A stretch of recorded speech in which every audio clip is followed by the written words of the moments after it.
All right, section 15.6. We're going to take a look at something called surface integrals in this section. So the basic idea to keep in mind, again, this isn't the picture of, the be-all, end-all picture, but this is an idea of what we're doing. Imagine having a dome shape, okay? So what we would like to find is we'd like to find basically the surface of the dome, which is it's like a thin, layer of some kind of a surface material. And what we can do is we can do this by partitioning it into something like rectangles, right? We've done this kind of an idea before. And then we can estimate the mass of each rectangle and then add all those masses together to get the mass of the actual surface area. So this is sort of the idea you want to keep in your mind of what we're doing as we're finding surface integrals. So we're going to have a definition for how this actually works, but then we're going to have a theorem for what we're going to actually do to find them, right? Yes, this is finding mass. You're exactly right. All right. So starting with, we've got definition 6.1. The surface integral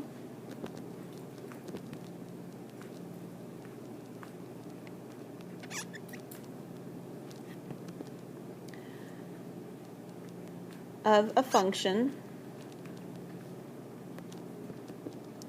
g of x, y, z over a surface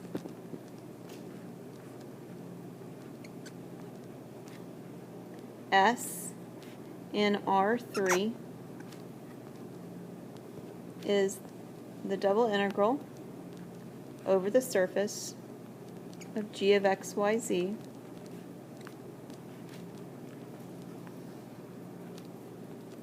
ds, which equals the limit as the size of the partition goes to 0, the sum from I equal 1 to n of g of xi, yi, zi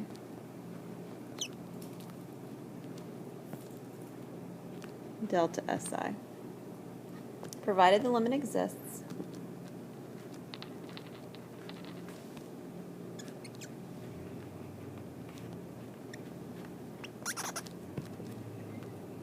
And is the same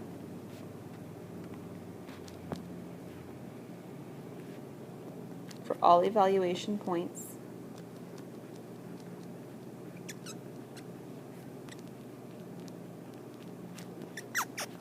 xi, yi, zi. We've seen the same basic definition multiple times with the same disclaimer at the bottom. And this sort of parallels the development of the line integral most recently. But the line integral extended a single integral over an interval to an interval over a curve in 3D, right? What this one does is it's going to extend a double integral over a two-dimensional shape to an integral over a surface in 3D. So we're adding a dimension to what we're doing basically, right? We did something that was linear and we extended it to something that was two-dimensional. We're going to take something two-dimensional and extend it into something three-dimensional. We're going to do that using the theorem 6.1. It's called the evaluation theorem. And again, we've had several that have had this sort of name.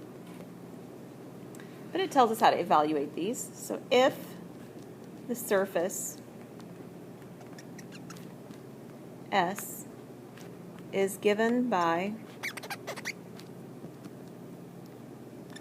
z equals f of xy for the point xy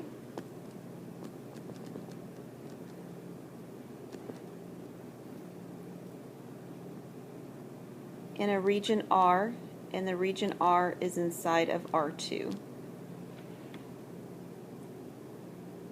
Okay, so you imagine that you've got some sort of an object here inside of R2, and our point xy is right here inside of that region. So this is the region R, this is our R2 space, and then here's my point xy. That's all what the descriptions are saying. Where f has continuous first-order partial derivatives,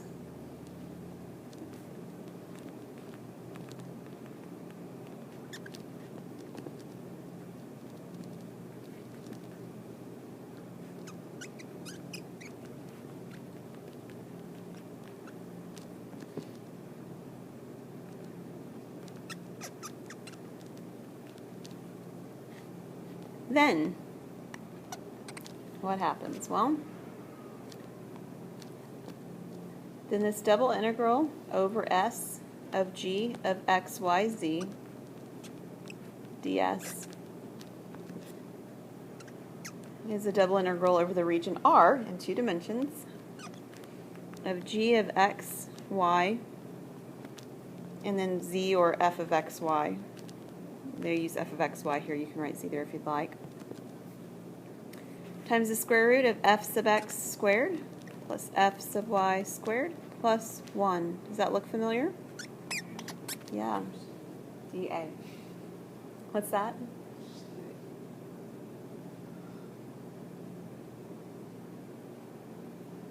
Remember, that's coming from the same place that we got it before when we were doing line integrals. We had that there too. All right, so the first thing we're going to actually do is we're going to actually find a surface area. We're not going to find a mass to start with, so I'll show you why that makes sense in terms of the problems that we're looking at. You're going to find a couple of them that way. So let me give you those directions first. So find the surface area is our directions.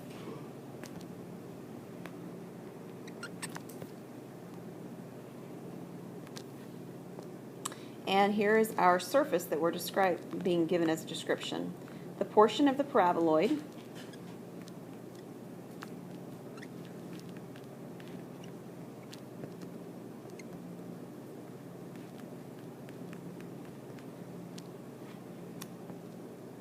z equals x squared plus y squared below the plane, z equal 4.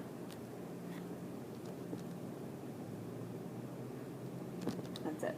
Below the plane is equal 4.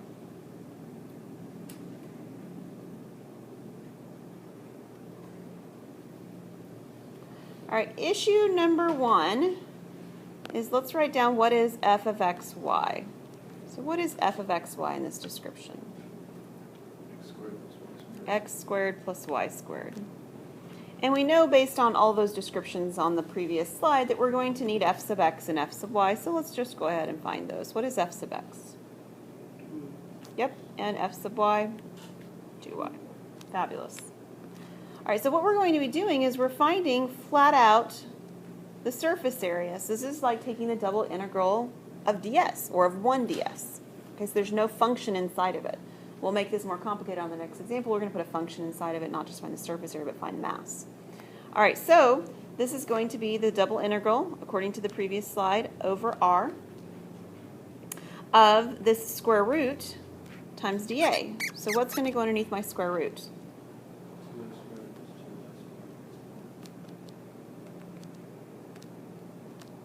Sorry, I don't have my parentheses here yet. Let me get them there in just a second.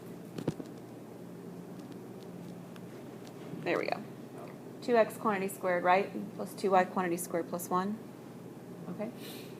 I need to get some numbers down there where r is, right? So far I've still got this generic with r here and the dA here. So what am I going to do to find out what I need? I mean, what am I going to have to do?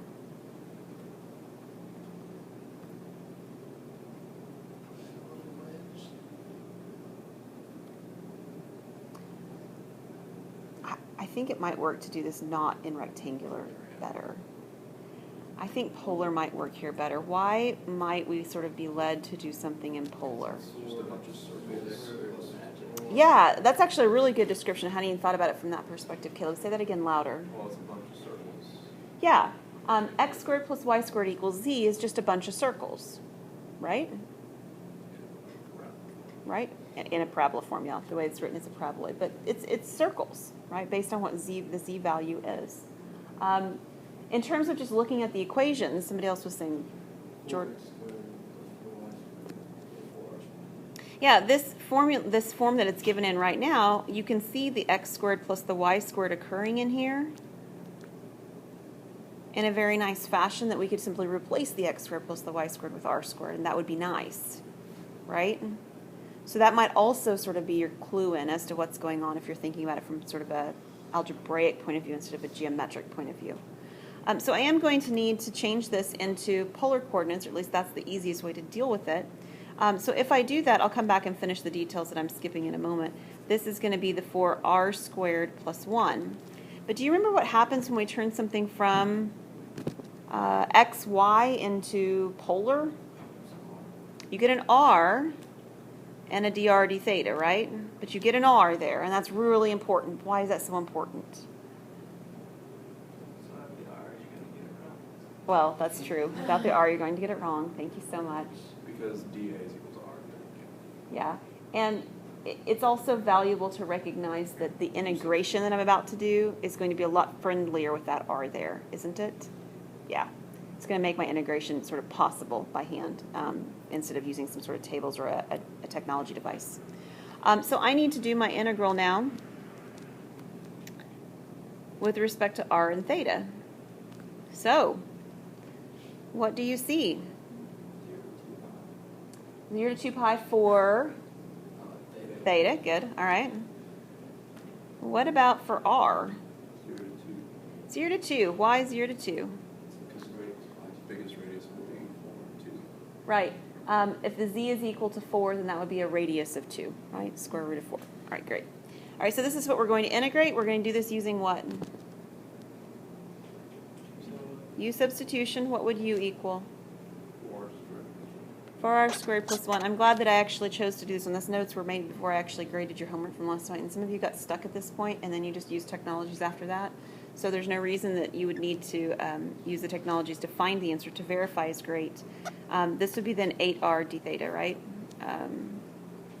Dr, sorry, 8r dr. I have the r, I don't have the 8.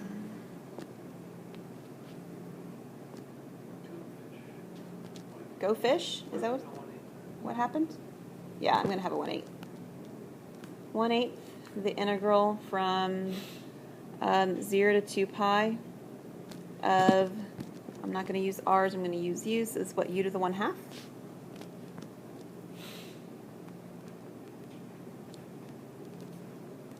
du, we'll go back and put in dr in a minute, and then d theta is still on the outside here. All right, integral of u to the 1/2. Close. I think you want 2/3 u to the, yeah, I think you took the derivative, didn't you? To the, not negative, but to the positive 3/2.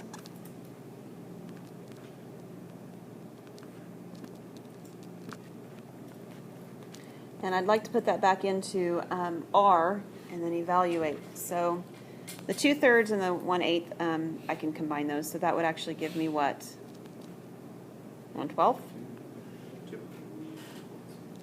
2/24 is 1/12. And then, it's been a rough day. So I've got,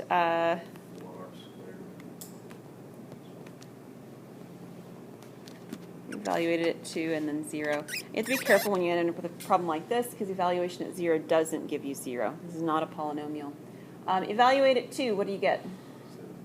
17 to the 3/2. Man, this is looking a lot like one I graded. And then evaluation at 0 is actually 1, which is friendlier than the one I graded, actually. I've got the 1/12 in front, evaluation from 0 to 2 pi of d theta. And this actually ends up just putting the theta on there, which ends up multiplying by 2 pi. So I have 17 to the 3/2 minus 1 times 1/12 times 2, not 2 theta, 2 pi. Because it would have been theta and then evaluated, so I sort of skipped a couple steps there. The only cleanup that we can really do is that we can simplify the 1/12 from the 2 pi. So I could write that as like pi over 6 or something like that. You could write the pi in the numerator with the 17 to the 3/2. If you really don't like the 17 to the 3/2 and you want to get some sort of decimal approximation at this point, more power to you. You can certainly leave it at this point here too, though. Okay? Any questions on that one? Okay, so that's the surface area of this paraboloid, this portion of this paraboloid. All right, so we're going to use this same idea now to find some surface integrals. We're going to set up and evaluate the surface integral.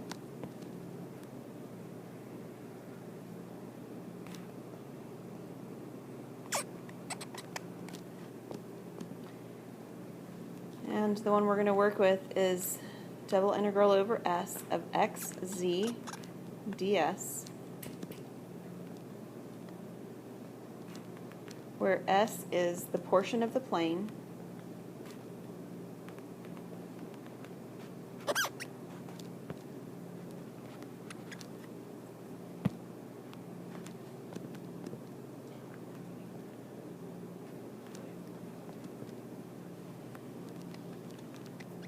above z equals 2x plus 3y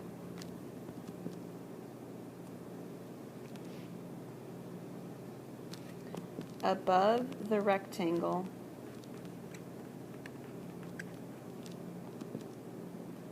one less than or equal to x less than or equal to 2, 1 less than or equal to y less than or equal to 3.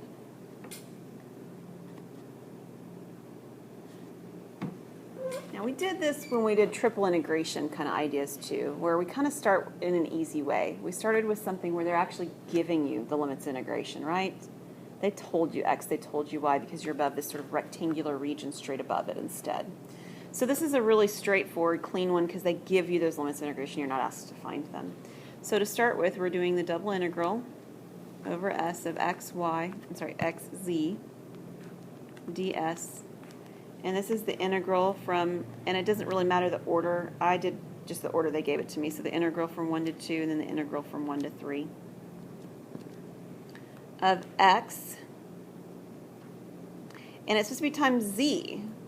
But z is 2x plus 3y. So I need to replace that because I'm doing a double integral. I'm not doing an integration over z, right? So I need the replacement of what z actually is. And then I've got to do something else. What's next? The square root. Now, I didn't actually write this down, but I probably should have. We have this function right here that's f of xy. So f of xy is 2x plus 3y. So what is f sub x? 2. And f sub y? 3. So they actually end up being constants this time. So I have 2 squared plus 3 squared plus 1. And then I need a dx and dy in which order? dy and then dx. You got it. So what is the square root value that I've got in this problem? Square root of 14. So let's pull that sucker out since we don't really need it involved. Got the integral from 1 to 2, integral from 1 to 3 of 2x squared plus 3xy dy dx. All right, so what is the integral with respect to y? Mm-hmm. Excellent. And we need to evaluate at 3 and at 1, and then the dx in a little bit. All right. Would you like me to just tell you the net result of evaluating at 3 and 1? Yes. Yes? You'll get to find them on your own many times, so we'll just jump to the punchline on this one. This actually simplifies and cleans up very nicely into, considering there's a fraction involved as well, into 4x squared plus 12x. Okay, so that's the scratch work, fun stuff you did to simplify. 2 to 1. What's that? Yeah, I think you lost your 2. 3 on Oh, I did. You're right. Thank you. Fabulous. And then this is dx. Pretty sure it's 12. Yes. I get 15. You got 12? That is one.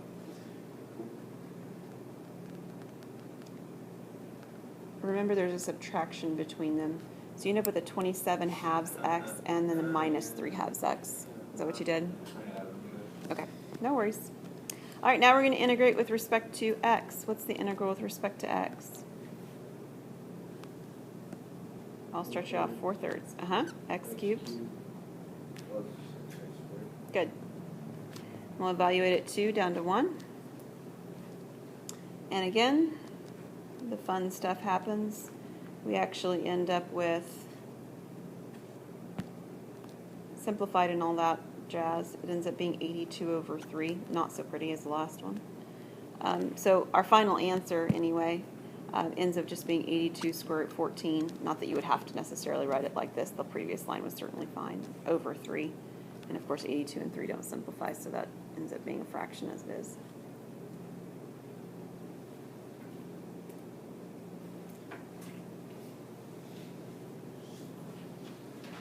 All right, I think we have time for one more. It's a quick one, all right, but we won't finish this section still.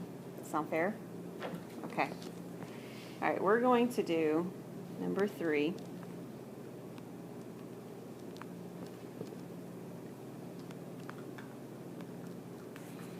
X squared plus y squared plus z squared ds, where S is the sphere.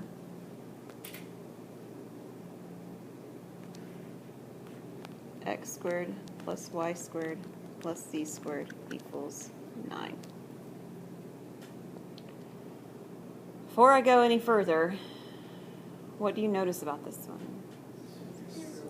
Spherical coordinates are going to be so much friendlier than anything else we could do, right? So we're going to use spherical coordinates for this. So just as a reminder, because we haven't done spherical coordinates in several weeks actually, let's write down what those will all turn into.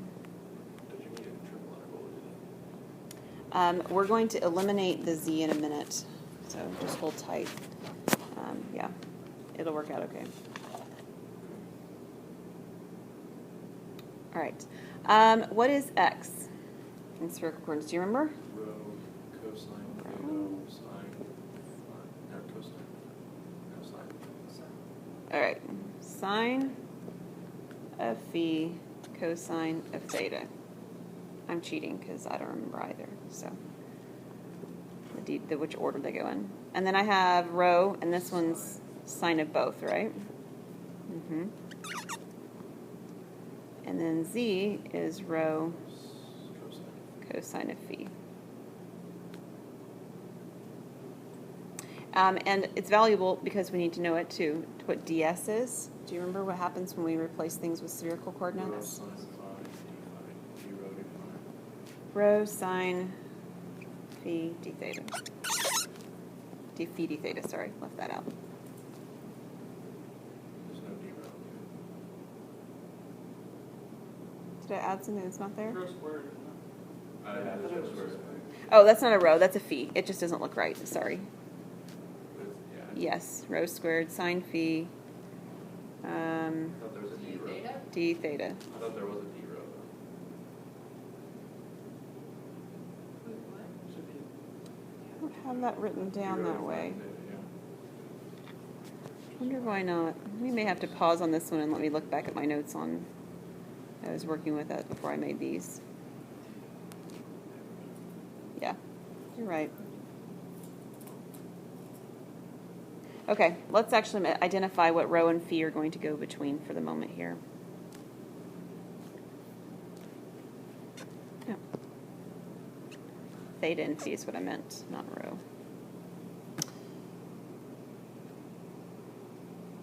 What's going on with theta? What's going on with rho? Theta is the one that rotates around the xy like this. So this one's from 0 to 2 pi. What about phi? 0 to pi. It goes from top down.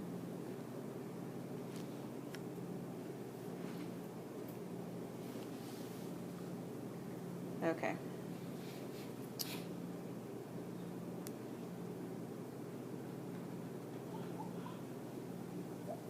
Oh, that's what the deal is. Rho is constant in this problem. That's why we don't need it here. That's my detail. I didn't read far enough in my notes. What is rho? It's 3. Why is rho 3? Because x squared plus z squared is rho squared. Yeah. This is rho squared. So based on that detail right there, rho is 3. Fantastic. All right, did you have a question, Taylor? No? Okay.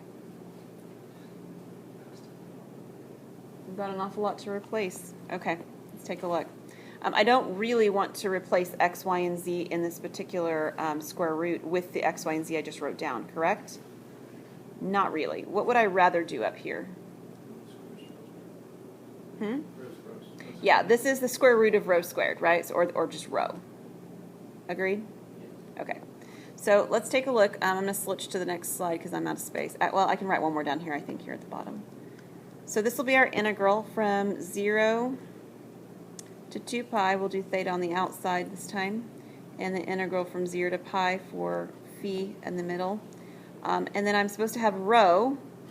And I have another rho squareds over here, correct? Yes, you just make that 27. I can make that 27.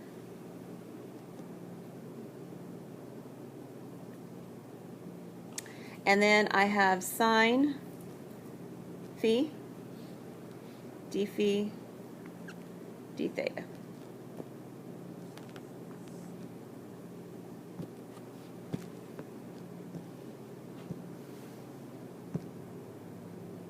All right, antiderivative of 27 sine phi with respect to phi. Negative 27 cosine of phi. Evaluated at pi and 0. When you evaluate that at pi and 0, do you know what you get?